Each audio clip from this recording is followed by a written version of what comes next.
and welcome to Weird Around Illinois.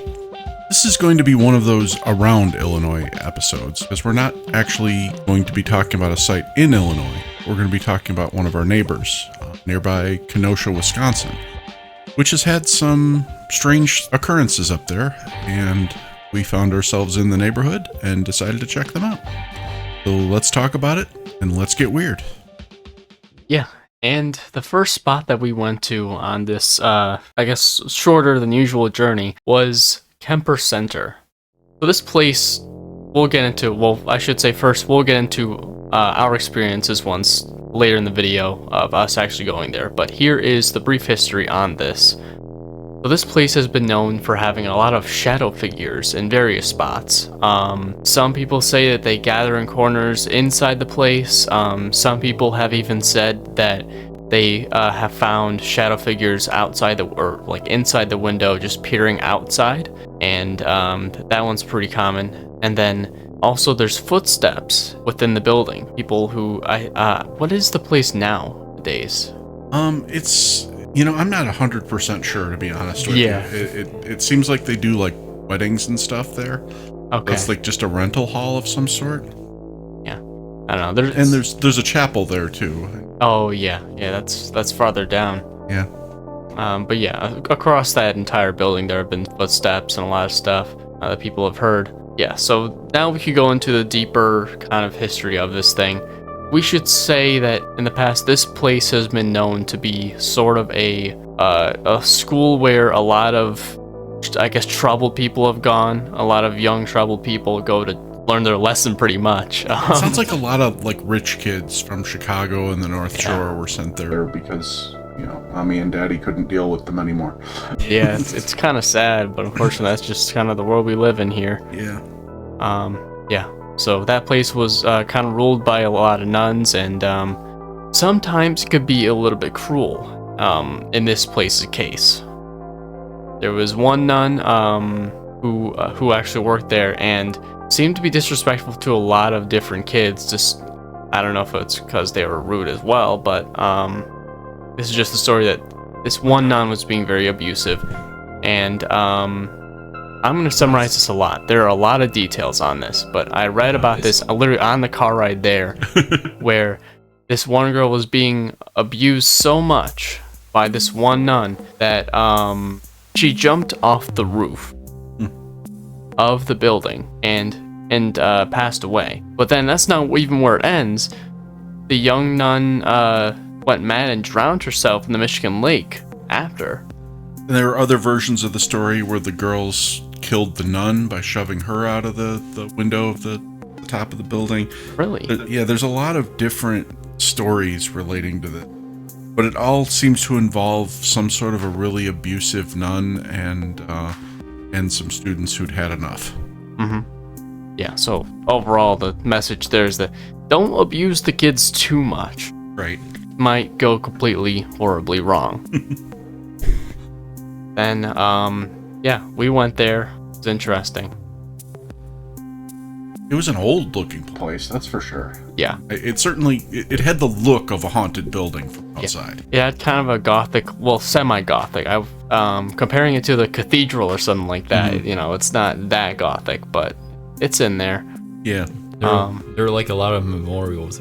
Yeah, there was a whole memorial walkway there with, I presume, people who had passed on. Yeah. Probably videos that are on screen you could see there was like this very nice looking fountain. There was this I guess walkway, like a big path around the whole building as well.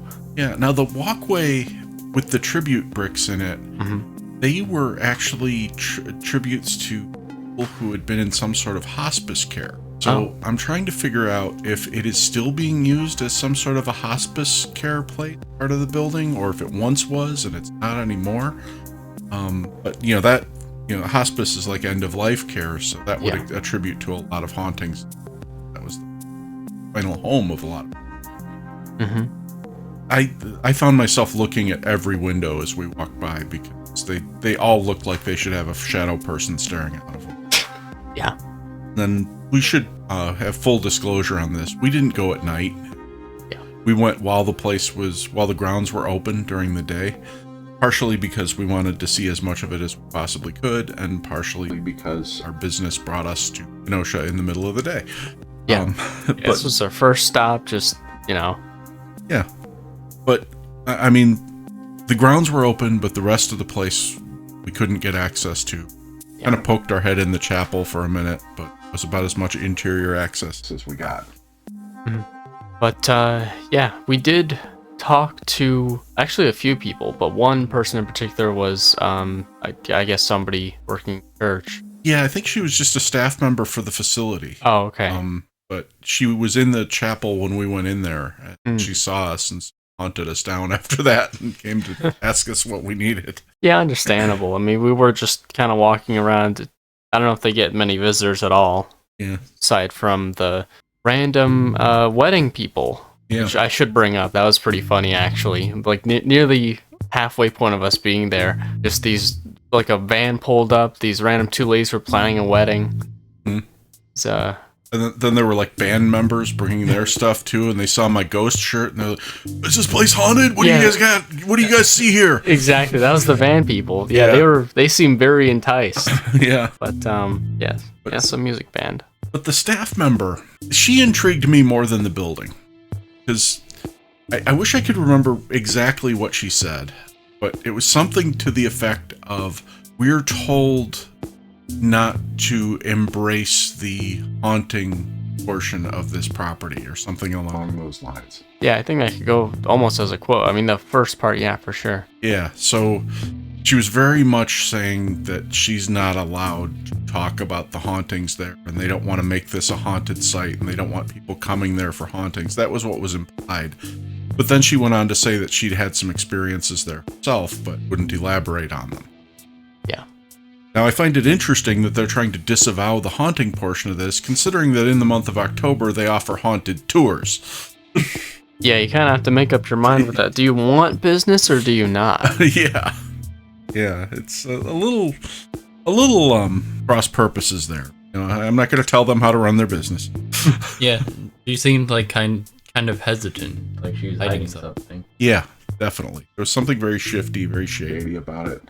And, I don't know that, it was her being shady. I think it was just that she wanted to tell us something, but it was against the rules for her to tell us anything. Yeah, unfortunately. So, I mean, I know we'll get to general conclusions at the end, but my take on this place is, I think there's every possibility that it's actually haunted. I would love to be in there after hours some night and see what's going on. Yeah. Oh, there's one more thing. Right behind it was Lake Michigan. Oh, yeah. It was such a great view. There were a bunch of rocks, a couple benches as well. We kind of watched that for a little while. Yeah. No UFOs or Mothmen. No. We were looking. Oh, yeah. Aside from that, yeah, could be haunted. Yeah. So another place in Kenosha that has a history of haunting is a place called the Road Center. And it's currently the home of the local community theater in Kenosha, which is why I was really excited to go to this place. So I'm a longtime community theater geek, and I feel like I speak their language. I was really hoping if there was somebody there, that I could, number one, convince them to let us in, number two, get some good stories, and number three, possibly even get an interview or two out of it. Right. But let me tell you a little bit about the place. There have been quite a few strange occurrences there, but the most common one is something called the Lavender Lady. She plays the piano, and she leaves this scent of lavender behind her in the rooms that she has passed through. Some people claim they've spotted her face in mirrors and peering at them from around corners. And then there's also this other entity that they don't have a cute name for that apparently lives in the basement, and it's much, much darker and possibly more evil than the Lavender Lady. So going to this place, I'll be honest, was almost an afterthought because I had a feeling it wasn't going to be open, and we weren't sure how long our Kemper Center trip was going to take. So one of those, hey, we got another hour to kill, why don't we go over to Road Center? And when we got there, naturally, the doors were locked. Again, there was a sign on the door about haunted tours in October. If we find ourselves back there later this month, we might check it out. Very disappointing. I was hoping I'd find, somebody at the box office or somebody cleaning up in there or something where we could knock on the glass and I could turn on my ancient community theater charm and see where we get, but no such luck. Yeah, there's a lot of traffic around there too. There's like some kind of party going. Yeah, like some sort of concert or something right down the street, like outdoor concert. Yeah. So, next on our list is Petrifying Springs. Here, at some point, there was a professor at W Parkside, and he was basically a depressive alcoholic. He had struggled with alcohol, and unfortunately, students spread rumors about him. He eventually committed suicide, and now apparently his spirit or something haunts nearby woods. Yeah, I think they said he even killed himself in the woods. He hung himself from a tree or something. Wow. Yikes. That ghost is supposedly out there in those woods, which I found surprising.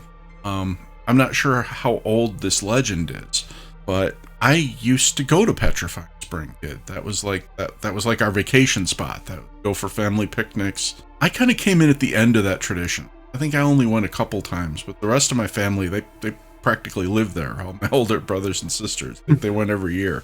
My only weird occurrence that I recall from Petrifying Springs is my brother-in-law stepping on a hornet's nest, all of us getting stung repeatedly by an angry swarm of hornets. Yeah, your family just has really bad luck with any bugs, like bees and wasps and whatnot. Yeah, we really do. Yeah. You may recall that family picnic where I was trying to clean up the yard. All of a sudden, I managed to step on some sort of a yellow jacket nest or something and had 4 or 5 of them fly under my shirt. Oh, It's a wonderful time. Yeah. Yeah, and one of them got in the house, right? Yeah. So we're not a great flying stinging insect family. We try to avoid those as much as we. You need like one of those smoke makers that'll that make them like go dormant. Yeah. Bad idea. We should just walk around with those whenever we go outside. Yeah. So we drove through the park a little bit, and we didn't exactly know what we were looking. Yeah, it was more of a scouting run because it was so busy that day. Lots of people looked like they were having like a wedding in one part, and cookouts in other parts. Yeah, a full wedding just in that place. I was expecting this to be like some small, like, I guess, national forest kind of thing, but no, it was like a festival. Yeah. That's what I'd compare it to. It was like 7 different festivals. It was amazing. It was every time we drive to a new part, there was like a different group of people partying. Yeah. So I'm assuming that it was not like that a couple decades ago. No, it was a quiet little park, and people came out there to picnic, but it was like a few families. It was a thing where people were like renting park grounds and stuff. I also imagine that you're not going to see much ghost activity on a day like that. So probably the key would be to come back at night, right at the edge of the woods there, and see what you can find. Yeah, on our way out, we finally found the college. It's all happened. Yeah. But by then, we kind of had to go somewhere. Yeah. We couldn't investigate anything, really. And it was too crowded anyway. It's not like we would have found anything, but if we investigated, probably drunken people. Yeah. And we can find those anyway. We don't need to go. So those are supposedly 3 of the most haunted spots in not just Kenosha, but in southeastern Wisconsin. What were your impressions of them? We kind of already went over Kemper Center just a little bit, but yeah, I think that place is most definitely is hiding something paranormal. Whether it be like actually haunted, a bunch of shadow people, I don't know, but there's something up with that place. Yeah. I tend to agree just because of the reaction of the staff member. It wasn't like the boisterous, "Oh yeah, we're haunted, you should come back. And by the way, for just $20, you can go on a haunted tour." She didn't want us there. And that made me think it's even more haunted. Yeah, you're not supposed to be here. Yeah. Yeah, I think any of these places could very well be haunted. I guess it's just mainly just the last one I'm a little skeptical of. It's only like one story to figure out. Yeah, I'm kind of skeptical on that one too. And even the person who reported it was a little skeptical. They tried to verify it from multiple sources, and they never heard it from anybody except like the Uber driver or cab driver who took them to the area.